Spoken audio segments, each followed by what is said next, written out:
اکثر لوگ نماز کسی بھی مسجد اور کسی بھی امام کے پیچھے پڑھتے ہیں، کیا یہ جائز ہے؟ بالکل جائز نہیں ہے۔ سنی امام دیکھنا چاہیے، بد عقیدہ وہابی کے پیچھے نماز نہیں ہوتی، اس لیے کہ اس کے بعد ایمان ہی نہیں ہے۔ اور اس کی دلیل میں بارہا کئی جلسوں میں دے چکا ہوں، پتہ نہیں اللہ جانے کب ہماری قوم کو سمجھ میں آئے گا۔ امام حسین کا ہم نام لیتے ہیں مگر امام حسین کی سیرت ہی نہیں دیکھتے۔ 22,000 یزیدیوں کے پیچھے کربلا میں امام نے نماز نہیں پڑھی، 72 لوگوں کے ساتھ الگ جماعت بنائی اور درد دیا کہ بڑی جماعت مت دیکھو، امام کا عقیدہ دیکھو، امام صحیح ہے تو پڑھو ورنہ چھوڑ دو۔ تو بڑی جماعت کا روب مت دکھائیں کوئی۔ تو بہرحال چاہے وہ حرم کا اور مدینے کا امام کیوں نہ ہو، اس کے پیچھے بھی نماز نہیں ہوتی اگر عقیدہ گندا ہے تو، کیونکہ مدینے میں بہت سارے بدعقیدوں نے بھی کسی زمانے میں نماز پڑھائی ہے۔ میں اس تعلق سے ایک آپ کو روایت سنا بھی دیتا ہوں، بڑی پیاری روایت ہے۔ حضرت عثمان غنی کی شہادت ہوئی، بلوائیوں نے قبضہ کر لیا۔ بلوائی کون تھے؟ عثمان غنی کے قاتل۔ مسجد نبوی میں بلوائیوں کا امام نماز پڑھاتا ہے۔ لوگ حضرت علی کے پاس آئے، کہا کہ آپ کیا حکم دیتے ہیں، ہم بلوائیوں کے امام کے پیچھے نماز پڑھ لیں جو حضرت عثمان کے قاتل ہیں؟ تو مولا کائنات نے کہا اس زمانے کے لیے میں نے رسول اللہ کی حدیث سنی ہے کہ سرکار نے ارشاد فرمایا کہ اگر ایسا وقت آئے کہ میرے مصلی پر ظالم مسلط ہو جائے تو آئے علی تو گھر میں نماز پڑھنا، اللہ تجھے جماعت کا ثواب عطا کرے گا۔ تو وہ تو عثمان کے قاتل تھے، یہ تو کمبخت ایمان کے قاتل ہے، یہ تو اس سے برے ہیں، اس سے بدتر ہے، یہ تو ان کے پیچھے نہیں ہوں گی۔ خوارج آج بھی موجود ہے، جو آج بھی خوارج کی نشانی ہوگی کہ مسلمانوں کی تکفیر کریں گے۔ جو بھی آپ کو یہ کہتا نظر آئے نا کہ فلاں کافر ہے اور وہ کلمہ گو ہو، اہل قبلہ ہو، ختم نبوت کو ماننے والا ہو، اس کے باوجود اسے کافر کہہ رہا ہو، تو آپ سمجھ لیں خارجی ہے۔ جس میں ٹاپ آف دا لسٹ ہمارے پاکستان میں 2 بہت بڑے مکاتب فکر ہیں۔ بڑے میں کہہ رہا ہوں مشہور ہونے کی وجہ سے، تعداد تو ان کی بڑی تھوڑی کم ہے۔ نمبر 1 یہ جماعت المسلمین والے، اور نمبر 2 یہ کیپٹن عثمانی پارٹی برزخی گروپ جو سب کو کافر اور مشرک ڈکلیئر کرتے ہیں۔ تو یہ آج بھی خوارج موجود ہیں، ہم یہ نہیں کہتے کہ خوارج موجود نہیں ہے، لیکن جو ہے ان کو کہیں نا۔ اب بریلوی کا دیوبندی کو کہنا، دیوبندی کا اہل حدیث کو اہل حدیث کا، ان کو شیعہ کا ان کو، ان کا شیعہ کو، یہ تو غلط بات ہے۔ تو یہ میرے بھائیوں تصویر کا ایک رخ تھا۔ اب ذرا تصویر کا دوسرا رخ بھی دیکھیں جو یہ لوگ چھپاتے ہیں، کہ ایک طرف تو یہ صحابہ کی تکفیر کر رہے ہیں اور صحابہ سامنے موجود ہیں۔ مولا علی علیہ السلام نے ایز اے لاسٹ ریزارٹ ان کے ساتھ قتال بھی کیا جب انہوں نے مسلمانوں کو قتل کرنا شروع کیا۔ لیکن آپ اہل سنت اہل تشیع دونوں کی تاریخ کی کتابیں اٹھا کے دیکھیں، مولا علی نے ان کے جنازے بھی خود پڑھائے ان خوارج کے جو مولا علی کو کافر کہتے تھے۔ آج کہتے ہیں جی فلاں صحابہ کو کافر کہتے ہیں، ان کو قتل کر دو۔ تو میں یہ پوچھتا ہوں کہ جو مولا علی علیہ السلام کو منہ پر کافر کہتے تھے ان کو تو مولا علی نے کافر نہیں کہا، اور کہا ہمارے بھائی تھے، بھگوڑے ہو گئے، ان کے جنازے پڑھائے، ان کی عورتوں کو لونڈیاں نہیں بنایا، اور قتال بھی آخری ریزورٹ کے طور پر کیا جب انہوں نے مسلمانوں کو قتل کیا۔ ورنہ مولا علی نے کہہ دیا تھا کہ تم میری سلطنت میں رہو، جس طرح باقی مسلمانوں کو بیت المال سے حصہ ملتا ہے تمہیں بھی ملے گا۔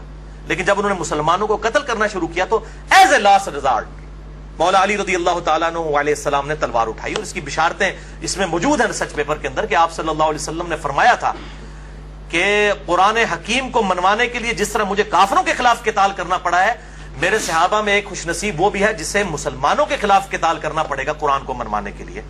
ابو بکر اور عمر بھی موجود تھے، انہوں نے پوچھا یا رسول اللہ ہم ہیں؟ آپ نے فرمایا نہیں، بلکہ وہ شخص جو میری جوتیاں گانٹ رہا ہے۔ آپ صلی اللہ علیہ وسلم کی جوتیاں اس وقت سیدنا علی گانٹ رہے تھے۔ صحابہ دوڑے مولا علی رضی اللہ تعالیٰ عنہ علیہ السلام کی طرف اور کہا کہ آپ کے بارے میں نبی صلی اللہ علیہ وسلم نے اتنی بڑی پریڈکشن فرمائی ہے۔ تو مولا علی مسکرا پڑے، جسے صحابہ کہتے ہیں ہم سمجھ گئے کہ آپ کو پتا تھا یہ کہ میں نے آن دا بہاف آف پروفٹ ان لوگوں کے خلاف قتال کرنا ہے۔ اور یہ حدیث الحمدللہ صحیح سند کے ساتھ مسند امام احمد میں جلد 3 صفحہ 82 پر 11790 ہے، اور اسی طریقے سے سنن نسائی الکبریٰ میں 8457 نمبر ہے، صحیح سند کے ساتھ الحمدللہ یہ حدیث موجود ہے۔ یہ کربلا والے میرے ریسرچ پیپر میں نے ڈالی ہوئی ہے۔ تو یہ دوسرا میں آپ کو کنٹراسٹ بتا رہا ہوں۔ اسی طریقے سے اسی ریسرچ پیپر میں نے وہ روایت ڈالی ہے 24 نمبر پر کہ المصنف ابن ابی شیبہ میں انٹرنیشنل نمبر کے مطابق 37,942 نمبر اثر ہے کہ مولا علی علیہ السلام سے خود پوچھا گیا کہ بتائیے کہ یہ خوارج جو ہیں کیا یہ مشرک ہیں جو آپ کو مشرک اور کافر کہتے ہیں؟ آپ نے فرمایا یہ مشرک نہیں ہے، یہ شرک سے ہی تو بھاگے ہیں، یہ اس لیے مجھ سے دور ہوئے کہ انہیں یہ گمان ہوا کہ میں غلط ہوں، میں شرک میں مبتلا ہو چکا ہوں. انہوں نے اپنے گمان میں یہ سمجھا یہ شرک سے بھاگنے کے لیے انہوں نے کیا, مشرک نہیں ہے. پھر پوچھا گیا کیا منافق ہے؟ تو سیدنا علی نے کہا یہ تو اتنی لمبی لمبی نمازیں پڑھتے ہیں, قرآن تو کہتا ہے منافق تو بڑا تھوڑا اللہ کا ذکر کرتے ہیں, یہ منافق بھی نہیں ہے. اندازہ کریں آپ, یہ آپ دیکھیں پازیٹو, جس کو کہتے ہیں نا پازیٹو اپروچ, حسن ظن. کہا ہمارے بھائی تھے بگوڑے ہو گئے. میں یہی کہتا ہوں کہ یہ آج بھی جب کسی کے ساتھ اختلاف ہو تو آپ زیادہ سے زیادہ یہ کہہ دیا کریں کہ ہمارے بھائی تھے بگوڑے ہو گئے, بجائے کہ آپ کفر و شرک کے فتوے لگانا شروع کر دیں. یہ سیدنا علی آپ دیکھیں کیا پازیٹو ان کی اپروچ تھی. تو یہ نہیں وہ بتاتے ہیں کہ بھائی خوارج کے بارے میں, خوارج وہ کہتے ہیں اور قتل کرو, یہ نہیں بتاتے خوارج کے بارے میں سیدنا علی کا ایٹیچیوڈ کیا تھا. اچھا, اسی طریقے سے ابن عمر رضی اللہ تعالیٰ عنہ کا جو قول پیش کرتے ہیں صحیح بخاری 6930 نمبر حدیث کی ہیڈنگ سے, کہ ابن عمر کہتے تھے جی خوارج بدترین مخلوق ہے, کہ یہ کافروں کے بارے میں جو آیات نازل ہوئی مسلمانوں پر چسپاں کرتے ہیں. لیکن اس تصویر کا ایک دوسرا رخ بھی موجود ہے. وہ انڈیا میں ایک وہ جھوٹا انسان آج کل انہوں نے اٹھایا بریلویوں نے, فاروق رضوی. وہ روایتیں عجیب و غریب اکٹھی کر کر کے تو بیان کر رہا ہوتا ہے. یہ فاروق رضوی کو بھی میں یہ علمی طور پر جواب دے رہا ہوں, اینٹی وینم, کہ میرے بھائی اس کو بھی پڑھ, یہ بھی چیزیں موجود ہیں کہ ابن عمر کا اگر وہ قول ہے نا خوارج کے بارے میں تو یہ بھی موجود ہے. جو میں نے اپنے اس ریسرچ پیپر میں واقعہ کربلا کا حقیقی پس منظر 72 صحیح الاسناد حدیث کی روشنی میں 24 نمبر پہ ڈالا ہے, اور سنن کبریٰ البیہقی میں, سنن کبریٰ البیہقی میں انٹرنیشنل نمبر کے مطابق 5088 نمبر ہے کہ ابن عمر خوارج کو سلام بھی کیا کرتے تھے, حالانکہ وہ اس وقت مسلمانوں کو قتل کر رہے تھے. اور ابن عمر فرمایا کرتے تھے کہ جب تک خوارج کی مسجدوں سے حی علی الصلاح حی علی الفلاح کی آوازیں آئیں گی, ہم ان اذانوں کا جواب بھی دیں گے, ان کے پیچھے نمازیں بھی پڑھیں گے, ان کے سلام کا بھی جواب دیں گے, لیکن جب ہمیں یہ کہیں گے کہ ہم اپنے مسلمان بھائیوں کو قتل کریں پھر ہم ان کا ساتھ نہیں دیں گے. یہ ابن عمر خوارج کو بدترین مخلوق سمجھتے تھے. تو ابن عمر تو خوارج کے پیچھے نماز بھی پڑھتے تھے. کیا یہ بریلوی مکتبہ فکر کے لوگ, خصوصاً یہ فاروق رضوی جو پارٹی ہے, یہ تو لیکچر ریکارڈ کروا رہا ہوتا ہے کہ امام کعبہ کے پیچھے نماز نہیں ہوتی ہے, جو ابن عمر خوارج کے تو یہ تو خارجی ہیں. تو میں پوچھتا ہوں کہ ابن عمر تو خوارج کے پیچھے نماز بھی پڑھتے تھے, آپ ابن عمر کو نہیں مانو گے؟ اگر تم خوارج ہی سمجھتے ہو اہل حدیث کو تو نمازیں تو ان کے پیچھے پڑھو, ان کے سلام کا جواب تو دو. اور پھر جعلی روایتیں بیان کرتا ہے, کہتا ہے جی, اور حوالہ تو پیش نہیں کرتے نا, سامنے میں سارے وہ بٹ قسم کے لوگ بیٹھے ہوتے ہیں, ان کو بھی سمجھ نہیں آتی کہ ان سے پوچھیں کہ بھئی یہ کہاں سے بات بیان کر رہے ہو.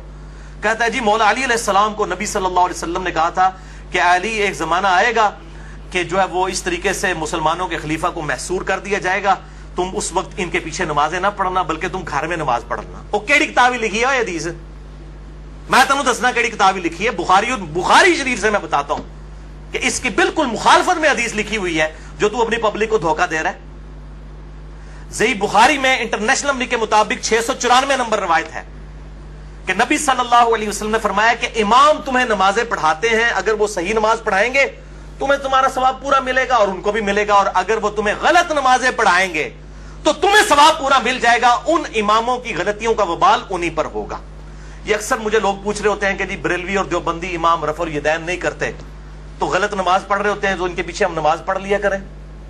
بھئی بیسک نماز کی سٹرکچر تو سب کی ایک ہی ہے, قیام, قیام کے بعد رکوع, رکوع کے بعد کھڑا ہونا, ہر رکعت میں 2 سجدے, 2 سجدوں کے درمیان بیٹھنا, 2 رکعتوں کے بعد تشہد کرنا اور 4 کے بعد سلام پھیر دینا. یہ بیسک سٹرکچر تو سب کی سیم ہے. باقی رفع الیدین والا ایشو ہے, تو اگر امام رفع الیدین نہیں کرتا آپ ضرور سنت کے مطابق رفع الیدین کریں, آپ کی نماز ہو جائے گی, امام کی غلطی کا وبال اسی پر ہوگا. اسی طریقے سے فاتحہ خلف الامام کے لیے اگر کوئی امام وقفہ نہیں دیتا قرات کرنے کے بعد رکوع سے پہلے کہ مقتدی بھی قرآن پڑھ لیں سورۃ الفاتحہ, تو اس کی غلطی کا وبال اس پہ ہے. آپ نے سورۃ الفاتحہ پڑھنا ہے کیونکہ اس کے بغیر نماز نہیں ہوتی. مسئلہ نمبر 84 میرا سن لیجیے اہل سنت پاک .com پہ. تو یہ ابن عمر رضی اللہ تعالیٰ عنہ کے بارے میں روایت وہ والی بیان نہیں کریں گے, وہ خوارج کے پیچھے نمازیں پڑھتے تھے, ان کو سلام کرتے تھے, اور صحیح بخاری کی 694 نمبر حدیث اور اگلی 695 نمبر حدیث, میں کہتا ہوں یہ دونوں کڑوی گولیاں ہیں ان مولویوں کے لیے, اور یہ ساروں کے لیے, بریلوی, دیوبندی, اہل حدیث, شیعہ, جو سب اس قسم کے فتوے دیتے ہیں نا کہ ایک دوسرے کے پیچھے نماز نہیں ہوتی ہے, ان کے لیے یہ کڑوی گولیاں ہیں. 695 نمبر حدیث جو صحیح بخاری میں ہے, اس کے اوپر تو امام بخاری نے باب باندھ دیا ہے کہ باغی اور بدعتی کے پیچھے نماز پڑھنے کا حکم ہے خلیفۃ المسلمین سیدنا عثمان غنی رضی اللہ تعالیٰ عنہ وعلیہ السلام کی طرف سے کہ باغیوں اور بدعتیوں کے پیچھے نماز پڑھو.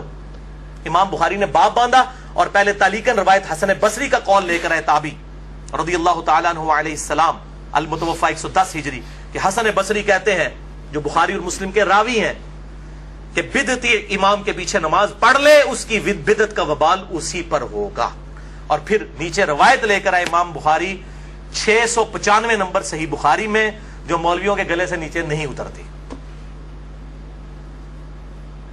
کہ سیدنا عثمان غنی رضی اللہ تعالیٰ عنہ کو جب باغیوں نے محصور کر لیا، مسجد میں آنے پر پابندی لگا دی ان کے دور خلافت میں، لوگ حاضر ہوئے، کہا اے امیر المومنین ہمارے امام تو آپ ہیں، اور یہ فتنوں کا امام بدعتی امام مسجد پر قابض ہے اور نمازیں پڑھاتا ہے، ہمیں اندیشہ ہے کہ ہم کہیں گناہ گار نہ ہو جائے ان کے پیچھے نماز پڑھ کے۔